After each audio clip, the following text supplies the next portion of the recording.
हालांकि कल के वीडियो में मैं भेजा था अव्यय या विकारी शब्द की परिभाषा और उसके भेद की चर्चा कर रहे थे, जिसमें क्रिया विशेषण के भेद को बता रहे थे। आज अव्यय या विकारी शब्द के दूसरे भेद को बताएंगे, परिभाषा उसकी बताएंगे, उस पर चर्चा करेंगे। तो संबंध बोधक अव्यय है। इन वाक्यों के रेखांकित अंश पर ध्यान दीजिए। मैं घर से दूर पहुंच गया था। दूसरा उदाहरण है, मेरे मकान के सामने हनुमान मंदिर है, वह बाजार की ओर गया है। देवेंद्र की अपेक्षा उपेंद्र बुद्धिमान है। इन वाक्यों में घर, मकान, बाजार, देवेंद्र संज्ञा शब्द है। इसके बाद रेखांकित पद से दूर, के सामने, की ओर, की अपेक्षा आदि अव्यय अगले शब्दों से संबंध बताने का काम कर रहे हैं। तो इस प्रकार इसकी परिभाषा है। संबंध बोधक अव्यय वे शब्द हैं जो संज्ञा सर्वनाम के साथ संबंध बताते हैं। इनसे पहले किसी न किसी परसर की अपेक्षा रहती है। उसके बाद संबंध बोधक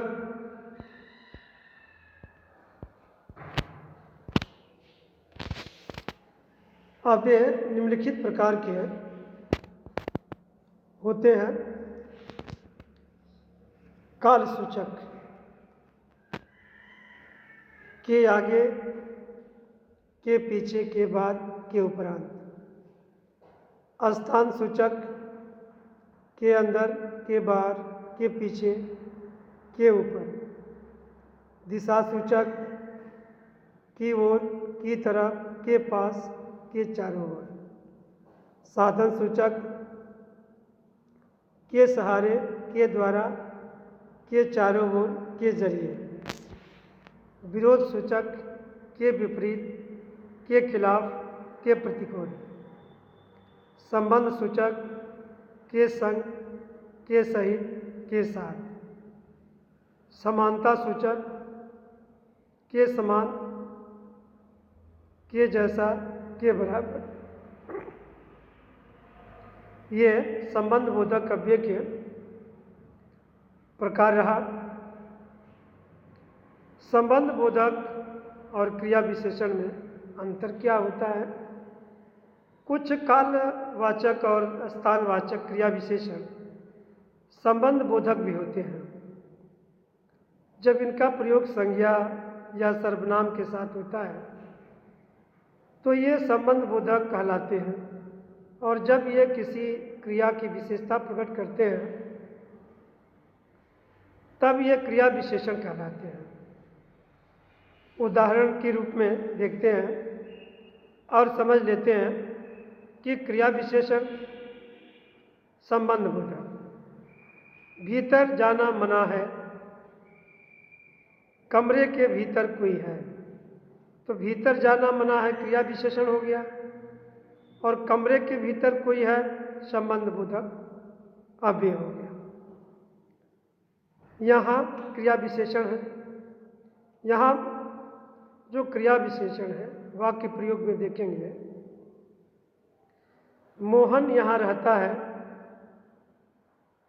तो क्रिया विशेषण हो गया।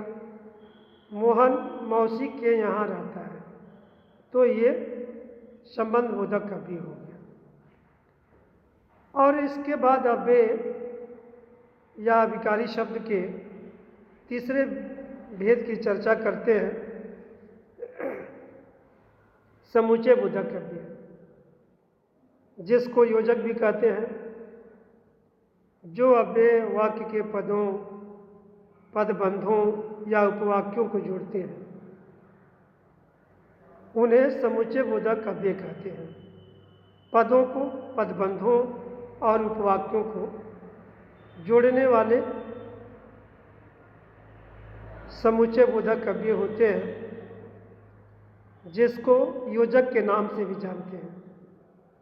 जैसे उदाहरण देखते हैं, शंकर और मोहन पक्के मित्र हैं। नहा धो लो और खाना खा लो। गुरुजी ने कहा कि कल छुट्टी रहेगी। पुलिस पहुंच गई, अन्यथा दंगा हो जाता।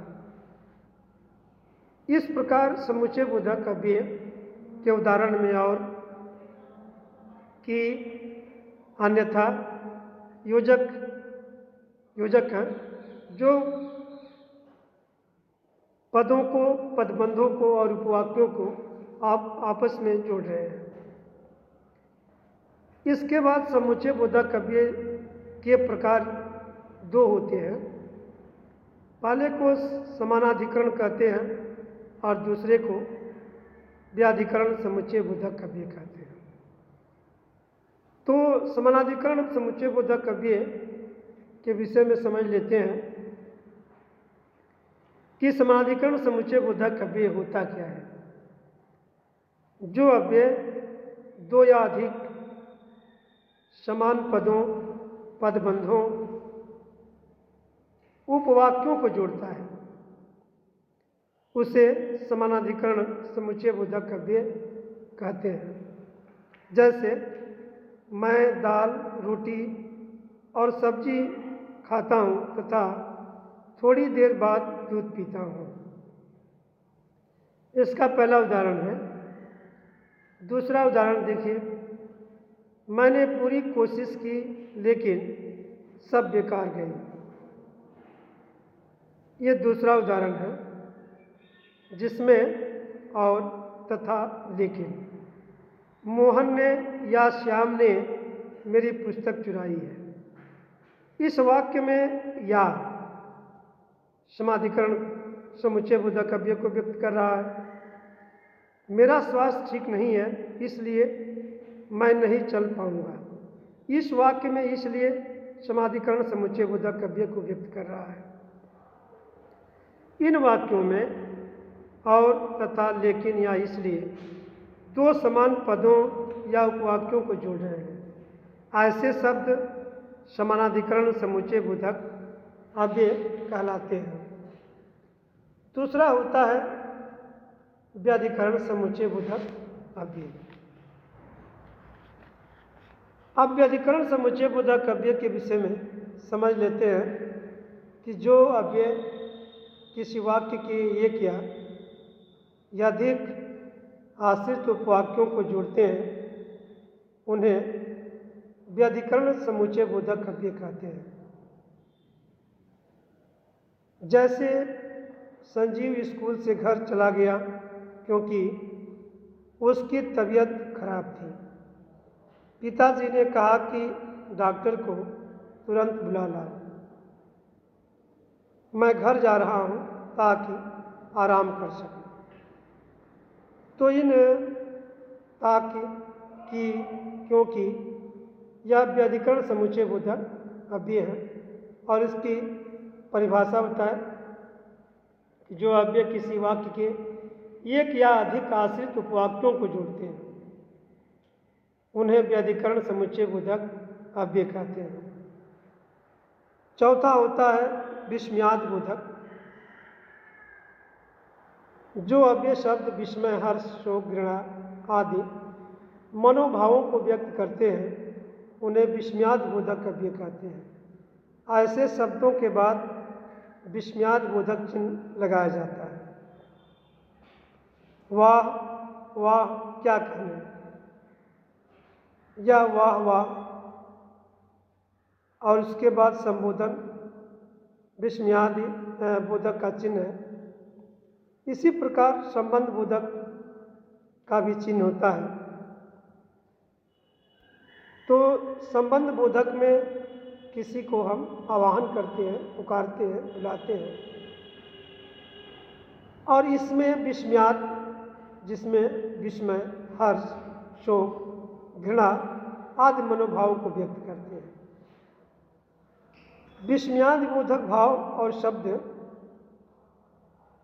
को समझते हैं कि विस्मयाद भाव क्या होते हैं और विस्मयाद बोधक शब्द क्या होते हैं।